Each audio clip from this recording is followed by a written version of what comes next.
Good morning student. आज मैं आपके chapter 7 forms of business organisation part 11 को आपको समझाऊंगी। अब तक की वीडियो में मैंने जो आपको ज्वाइंट स्टॉक कंपनी बताया था और ज्वाइंट स्टॉक कंपनी के बारे में आपको ये भी बताया था कि उसके मेरिट्स, डीमेरिट्स, फीचर्स, उन सब का मैंने आपके साथ डिस्कशन किया था। और आज जो मैं आपको नेक्स्ट टॉपिक जो बता रही हूँ that is types of company, कि कंपनी हमारी कितने तरीके की होती हैं। जिस तरीके से आपने पढ़ा था types of cooperative societies, similarly private company भी जो हमारी जो कंपनीज हैं वो भी हमारी अलग अलग तरीके की होती हैं, बट इतनी ज्यादा नहीं होती जितनी कोऑपरेटिव सोसाइटी के पॉइंट से। इसमें जो मेनली ज्यादा कंपनी होती है दैट इज प्राइवेट और पब्लिक कंपनी, वो होती है हमारी प्राइवेट और public company. And third one is our 1% company.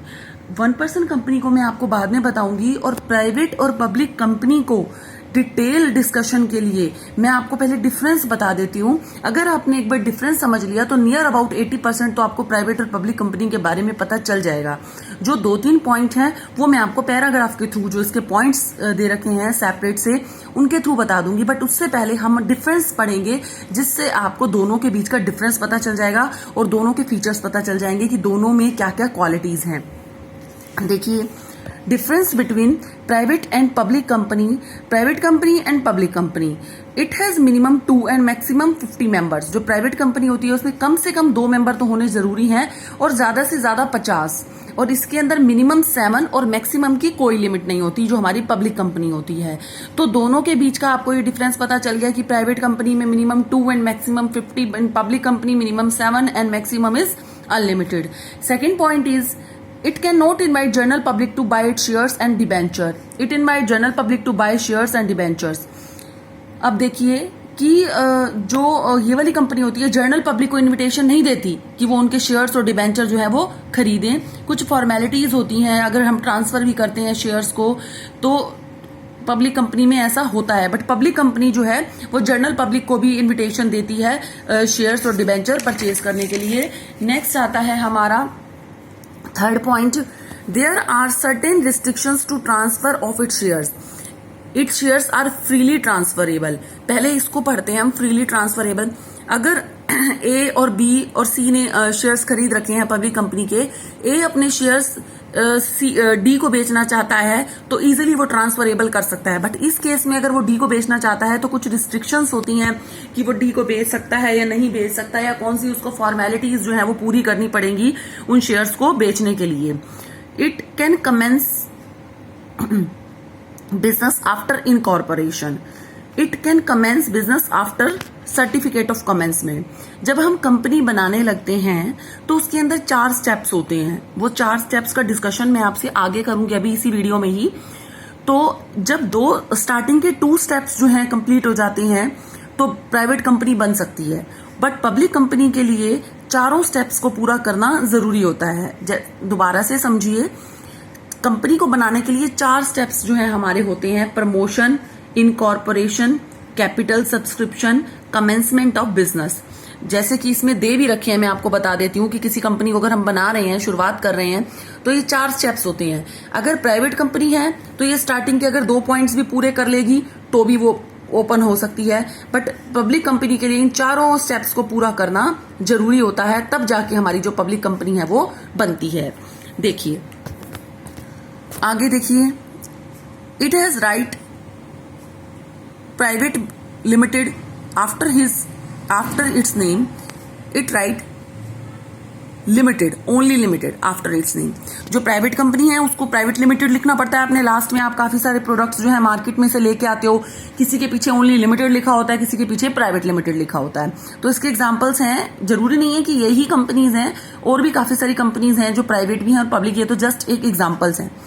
It minimum capital required 1 lakh, it minimum capital required 5 lakh. इसको कम से कम 1 लाख रुपए की जरूरत होती है, कैपिटल की जरूरत होती है, और इसको कम से कम 5 लाख की जो रिक्वायरमेंट होती है, और इसके मेंबर्स भी जो है वो ज्यादा होते हैं as compared to private company. Next जब हमारा टॉपिक आता है इसके बाद, that is formation of company. Company कैसे बनती है? जस्ट एक एग्जांपल लीजिए, मैंने अब तक आपको सोल प्रोप्राइटर पढ़ाया है, मैंने आपको कोऑपरेटिव सोसाइटी पढ़ाया है, मैंने आपको ज्वाइंट हिंदू फैमिली बनाया है। तो जो सोल प्रोप्राइटर है उसको किस तरीके से इजीली स्टार्ट कर दिया जाता है, इजीली बंद कर दिया जाता है। ज्वाइंट हिंदू फैमिली भी जो है वो चलता रहता है, कोऑपरेटिव सोसाइटी भी जो है चलता रहता है। तो कंपनी किस तरीके से बनती है, मतलब किसी भी चीज की शुरुआत हम किस तरीके से करेंगे, क्योंकि कंपनी की डीमेरिट्स में आपने पढ़ा था बहुत सारी लीगल फॉर्मेलिटीज होती हैं इसको शुरू करने के लिए भी और इसको बंद करने के लिए भी। सिमिलरली फॉर्मेशन ऑफ कंपनी में आप देखो पॉइंट में क्या लिखा हुआ है, formation of company means bringing a company into existence and starting it's business, the steps in involve in formation of company. कह रहे हैं फॉर्मेशन ऑफ कंपनी का मतलब यह है कि कंपनी एक आप बिजनेस को स्टार्ट करना और उसमें काम शुरू करना प्रॉफिट मोटिव के लिए, वो क्या कहलाता है हमारा फॉर्मेशन ऑफ कंपनी। सबसे पहले इसमें 4 स्टेप्स होते हैं जिनके बाद जो कंपनी हमारी बन जाती है। फर्स्ट 2 स्टेप्स में प्राइवेट बन जाती है और पब्लिक के लिए इन चारों स्टेप्स को पूरा करना जरूरी है। सबसे पहले आता है, देखो इसके अंदर नीचे दे रखा है ये point, a private company has to undergo only first 2 steps but public company has to undergo all the 4 stages. कह रहा है कि अगर प्राइवेट कंपनी है तो फर्स्ट 2 स्टेप्स में भी स्टार्ट हो जाएगी और अगर पब्लिक कंपनी है तो चारों स्टेप्स को पूरा करना हमारे लिए जरूरी है। First one is promotion. Promotion का मतलब ये होता है कि हम अपने माइंड में आइडिया, हमारे माइंड में आइडिया आ गया है, जैसे कि हमारे माइंड में एक आइडिया आ गया कि हमें बैग बनाने का बिजनेस शुरू करना है, तो एक माइंड में हम आइडिया लेके घूम रहे हैं कि हमें ये अपॉर्चुनिटी है, हम अपने इस बैग बनाने का बिजनेस शुरू कर सकते हैं, या फिर हम पॉलिथीन बना सकते हैं, या फिर हम डिस्पोजेबल आइटम्स बना सकते हैं। तो इन सब की एक अपॉर्चुनिटी हमारे सामने जो है वो आ रही है। नेक्स्ट देखिए हमारा इसके बाद क्या पॉइंट है, प्रमोशन अपने आप में एक बड़ा पॉइंट है। Steps, identification of business opportunity. पहले तो ये पहचानना कि बिजनेस की जो अपॉर्चुनिटी है वो क्या है। जैसे कि आपको पता चल गया कि हमारे एरिया के अंदर बैग्स की रिक्वायरमेंट ज्यादा होने वाली है, तो एक अपॉर्चुनिटी आपको नजर आ रही है कि मैंने बिजनेस जो है वो करना है, बैग बनाने का बिजनेस जो मुझे स्टार्ट करना है। उसके बाद नेक्स्ट आता है फैसिबिलिटी स्टडी, कि हमें इसके अंदर किस किस चीज की जरूरत पड़ सकती है, कैसे पड़ेगी, हम उसको कैसे रिक्वायरमेंट होगी, उस रिक्वायरमेंट को हम किस तरीके से पूरा करेंगे। जैसे कि हमें टेक्निकली क्या चाहिए, फाइनेंशियली क्या चाहिए, इकोनॉमिकली जो है हमें कहाँ से चाहिए। तो ये सब बिजनेस के बारे में जानकारी लेना क्या कहलाता है, फैसिबिलिटी स्टडी। नेक्स्ट हमारा जो थर्ड पॉइंट है हमारा name approval. After selecting the name of the company the promoter submit application to registrar of the company for its approval. Name decide हम कर लेते हैं और उसके बाद हम उसकी एप्लीकेशन डाल देते हैं रजिस्ट्रार ऑफ द कंपनी के पास कि हमें इस नेम की अप्रूवल दो। ऐसा इसलिए किया जाता है क्योंकि जब कंपनी जो रजिस्टर्ड होती है तो उसके सेम नेम पर दूसरी कंपनी खोली नहीं जा सकती, इसलिए हम अपने नेम को क्या करवा लेते हैं, रजिस्टर्ड करवा लेते हैं, ताकि हमारे नेम पर कोई भी कंपनी और ना खुल सके, या फिर हम ही किसी के नाम पर कोई और कंपनी ना खोलें। फॉर एग्जाम्पल रिलायंस लिमिटेड है तो हम और रिलायंस लिमिटेड जो है हम खोल नहीं सकते, क्योंकि वो उसने अपना नाम जो है रजिस्टर्ड करा रखा है रजिस्ट्रार ऑफ द कंपनी के पास। Filling up the signatories to memorandum of association. अब प्रमोटर ये डिसाइड करते हैं कि डायरेक्टर कौन रहेगा, कौन किसके साइन जो है डायरेक्टर की जगह पर चलेंगे, तो वो उसके बारे में मेमोरेंडम ऑफ एसोसिएशन को जानकारी जो है वो देनी पड़ती है। नेक्स्ट हमारा पॉइंट आता है अपॉइंटमेंट ऑफ प्रोफेशनल्स। अब देखो हमें जब हम बिजनेस स्टार्ट कर रहे हैं तो हमें काफी सारे लोगों की जो है जरूरत पड़ेगी। हम उनको क्या करते हैं, अपने पास अपॉइंट करते हैं, अपॉइंटमेंट जो है हम उनको देते हैं। जैसे कि इसमें लिख रखा है promoters appoint merchant, banker, auditor, जैसे सीए हैं, सीएस हैं, एमबीए हैं, ये सब जो है अपॉइंट जो है हम करते हैं अपने 5th स्टेप में। और नेक्स्ट हमारा जो 6th स्टेप आता है that is preparation of necessary document.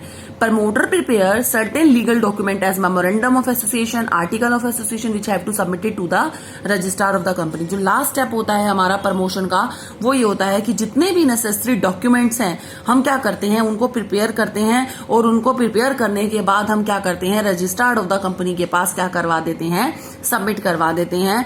और मैं एक चीज आपको और भी बता दूं, जो प्रमोटर्स हैं हमारे, जो प्रमोशन जो कर रहे हैं वो प्रमोटर्स हैं, वो कोई प्रोफेशनल भी हो सकते हैं जो हमने हायर कर रखे हो, प्लस हम खुद भी प्रमोटर हो सकते हैं। जैसे कि मुझे बैग बनाने वाली कंपनी की नॉलेज थी, मैंने उसके बारे में काम किया, मैं प्रमोशन का काम कर सकती हूँ, तो वो भी हो सकते हैं और हम हायर भी कर सकते हैं। जैसे कि मुझे नॉलेज नहीं थी, मैंने एक प्रमोटर हायर किया, उसने मेरी सब अपने काम को करवाने में जो क्या करी, मेरी हेल्प करी। तो ये सारे जो स्टेप्स हैं प्रमोशन के हैं हमारे।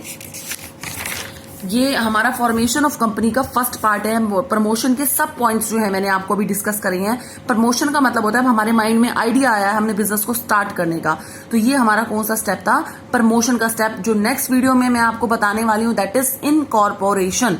नेक्स्ट पॉइंट जो आएगा आपका इनकॉर्पोरेशन जो है वो आपको पढ़ना है।